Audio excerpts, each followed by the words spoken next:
Welcome to another video from DIY Daily.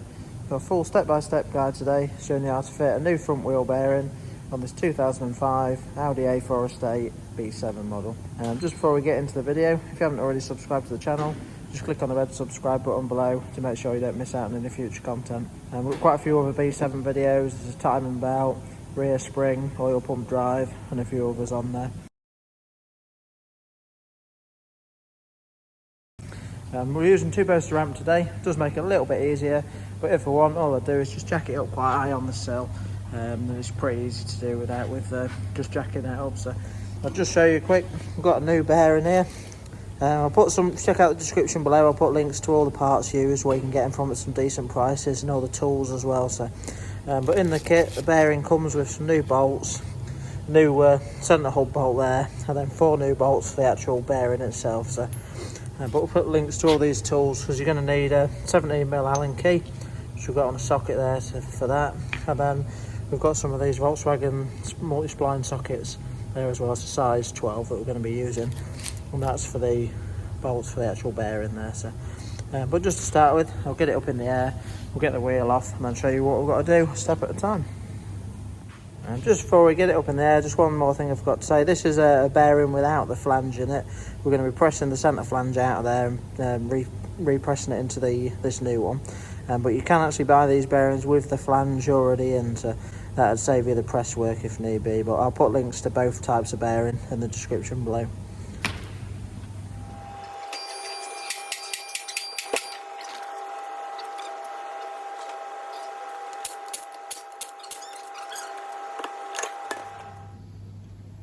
Now that we've got it up in the air, the first thing we're going to do, we're using the buzz gun tonight, so we're going to use that with a 17mm Allen socket on to get this centre hub bolt out.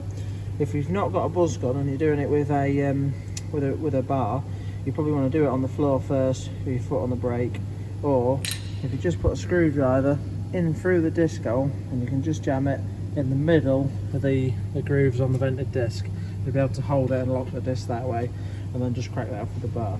But we'll undo that. We're going to undo this little Torx here, just the disc screw holding the disc on.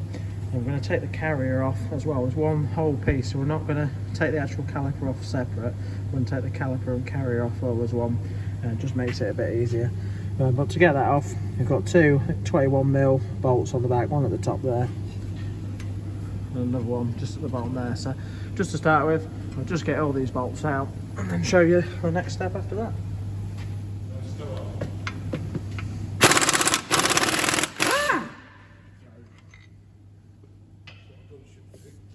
Centre bolt out, and then just want a Torx 30 socket for the disc screw there.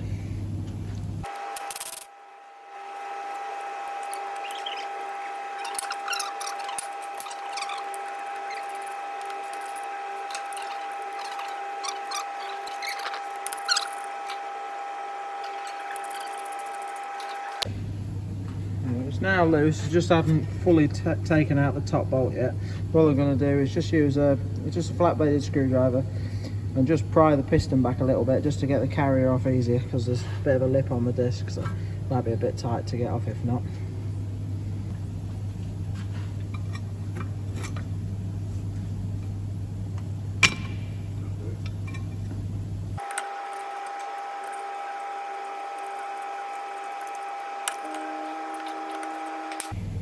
Now we've got the brake disc and caliper off, just gently left that hanging loose. There is a, just where the pad sensor clips in on the back here, I've just took that out so that all the weight's not hanging on the actual pad sensor loom there. So most of it's on the Flexios at the minute. So now that we've done that, there's basically 4 bolts around the back of the bearing, which are just tucked in here, one at the top there, one at the bottom. It's the same on both sides. But just to get access to them, we're just going to need to tap the drive shaft just slightly through. So all we're going to do is, just to start with, just put the bolt in a few threads, just give it a light tap, and then we'll put a punch on the edge there and just knock that back, and that will just give us enough room at the back here to get the Torx bit in. But we'll just knock that through now and then show you that after.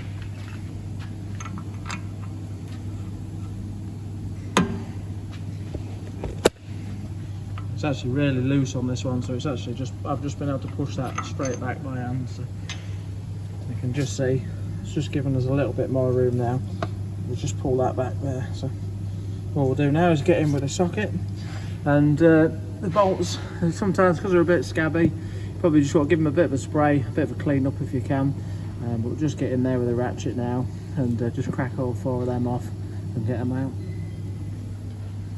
And obviously to get these bolts out, we're using the Tri-X socket, so I'll put a link in the description below to where you can get one of them from as well. So they use quite a lot on the Volkswagen Group stuff.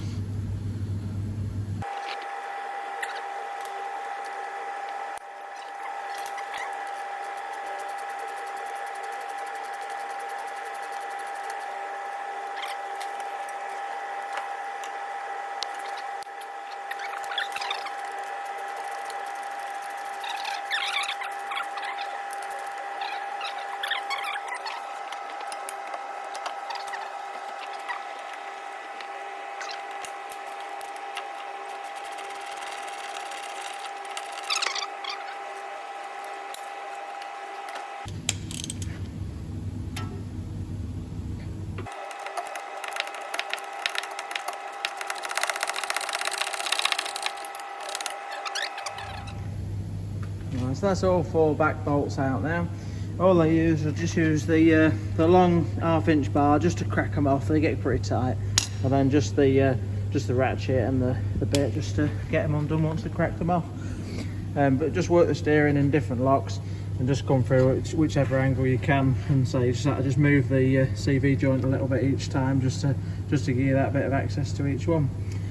But now that that's off, we need to get the bearing off itself. Just undoing the bolts, these get really tight in the hub and just seize in a bit. So I know this bearing's actually only been on about a year, so it shouldn't come off too bad. But the centre, just to show you on the new bearing, it's just sat in on this round edge here.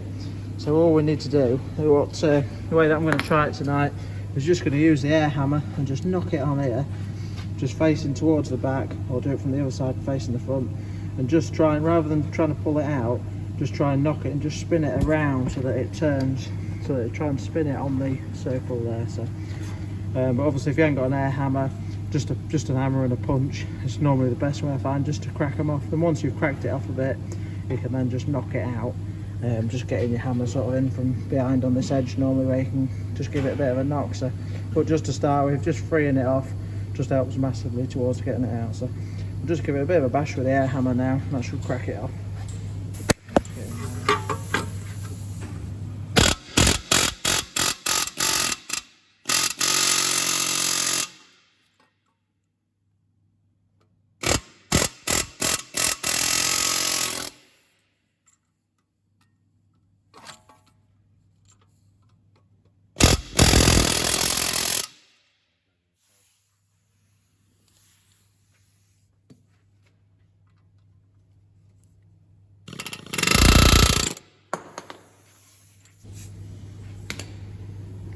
Just see, that was enough to get it cracked off there. So without the air hammer, it's not too bad a job. You just need to use a punch and just keep giving it a bit of a tap and get some bit of penetrating oil in there if you can once you've cracked it off, so that'll just help. But now that we're at this stage, all we're going to do is we're going to use the press now. If you haven't got a press, basically you just need to put the main part of the bearing in the vise, and you're going to bash with a socket that's the sort of size of this centre core here, sitting on the outside of it, not where the splines are, and just knock that out with an hammer. But I'll just simply press that out, and then we're going to be pressing this centre hub into the new bearing. If you haven't got a press, it's not too bad a job to do. All I do is normally just rig it up, rig a bit of a setup up with some threaded bar through the centre, a plate on the front, and then a plate on the back. And you can just wind the nut up on either side just to pull it in. So obviously we've got a press, so it just makes it a little bit easier. But I'll just run you through that now on the press, just popping that out and popping it into the new bearing. Also, well, we've got the hub off, we're just going to give all this a clean up with some emery cloth as well, and just put a little bit of grease on there before we put that back in.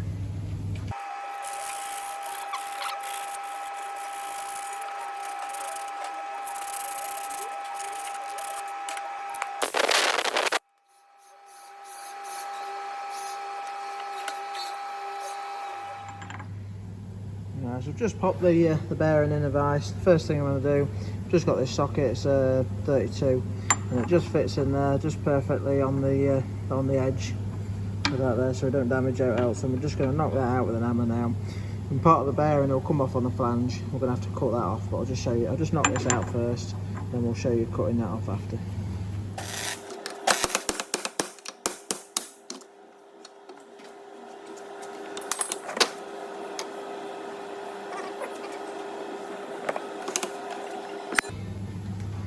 I'll just show you now what's not left.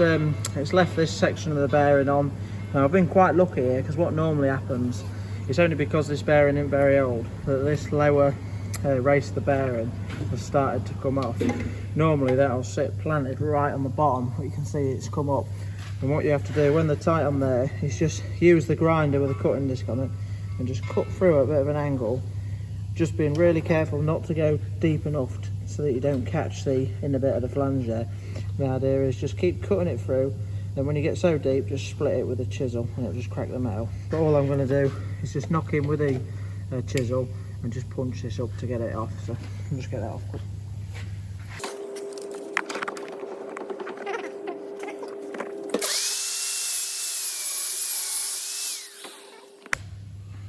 Just for the purpose of the video, because sort of 95% of the time this doesn't happen, it doesn't come up, I'm just going to cut it just to show you exactly what I'd do in the situation if it was stuck down. So because that's what normally always happens. So we'll just keep chiseling, just cutting through it as deep as we dare without touching that flange.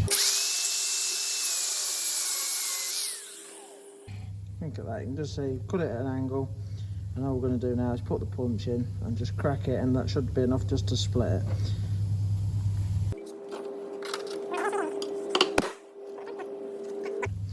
Just with that, just that one whack with the chisel, and you see it's just split that there, and all that does is it just releases the pressure off the race there, and then you can just pull it straight off. So it's only because the bearing hadn't been on very long why that did actually come off. I could have really just tapped that off, but just for the video, I'll just show you, because it's what most of you are going to have to do to get it off. So now that we've done that, we'll just simply clean the hub flange up. So if you weren't careful, you'd have ended up cutting in and putting a groove on the flange here. It doesn't matter if you give it a really light nick, but it don't want to be too much if you do just catch it. And just see on the back edge of I'm going to leave this one on tonight, but on the back edge of the flange here is this metal ring. Now this is the little metal ring that comes in the new bearing kit, but obviously there's nothing wrong with this on ours, so all I'm going to do now is press the new bearing onto this and just leave that there. I'll just show you that quick.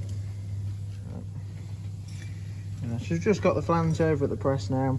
We've got the new bearing, and you need to press it on. It will actually only go on one way, but we're pressing it on this way down, so that this side of it at the top there is obviously what goes in the hub. Obviously that just sits on there, and we can just simply press that on now.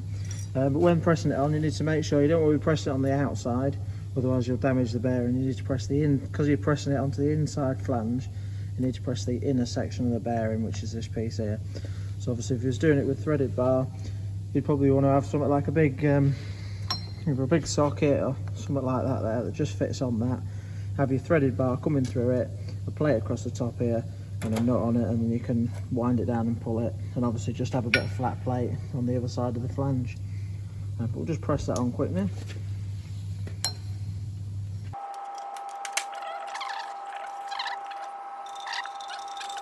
If you are putting it on with a press, you just want to make sure as you're pressing it down that it goes on nice and square. So I'll just run that on now. It's not too hard to press it on. We're not using any pressure there really, so you'd easily wind it on with a bit of threaded bar if need be. So what we'll do is just load it up slightly. You can soon see there it's just started to put a bit of load on it, so we know it's bottomed out. That's it, it's all pressed on. Once we've got it on, just give it a quick spin, make sure it feels all right. That's good to get back over to the vehicle now and start bolting it back up. So yeah, as you can see, it's not too bad a job really. That's basically ready to build back up as we took it off. So I hope the video helped. If it did, give it a quick thumbs up and subscribe to the channel. Don't forget to check out the links in the description below to all the parts and tools used. We'll just leave the video recording while we build it up and just run you through if there's any torque settings as well. I'll just get back over to the car now. And the torque setting, get this on, the torque setting for the new, but obviously we're using a new bolt, this is the old one, is 115 Newton meters and then 180 degrees. We'll just, I've done quite a few of these now. I think we're just going to give ours a good nip with the buzz gun. So. I couldn't find a torque setting for the other 4 bolts, but they just want a good nip really by hand, so not mega tight, but it is a good nip, and they've got a tapered edge, so just pull it in nicely. Just one other quick thing to note as well, always wind all the bolts in just by hand first, just to get them started, and then just pull them up, try and pull them all up a bit evenly if you can, just so it pulls it in, so it doesn't start pulling it in and cockling it over too much.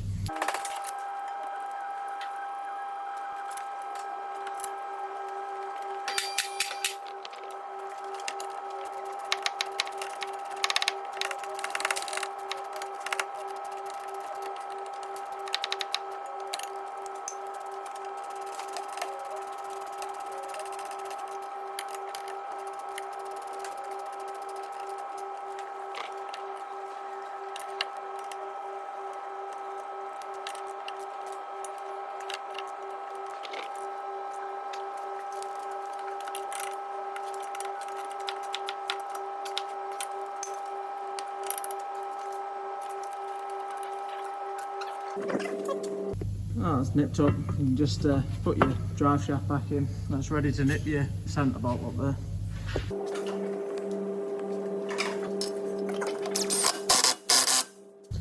Let's just give the centre hub nut a bit of a nip there. Now that we're at that stage, you're ready to just put the brake disc on, mount the caliper bolt back up. Again, these two 21mm bolts, just want a good nip really, not mega tight. And then we can put that on. And just one thing to remember, once you've got it back down, because you've pushed the piston back slightly on the caliper, when you do first get in the car, just make sure you pump the brake pedal out a little bit. It'll just allow it to take up that slack, so that you make sure you've got your brakes back.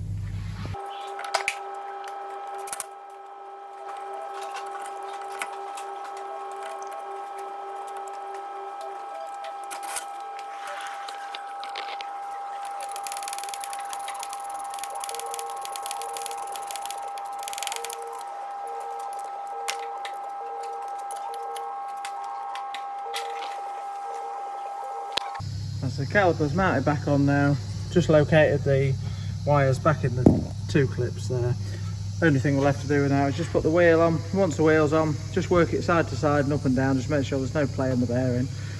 Then we'll drop it down, torque the wheel up, and she's all done.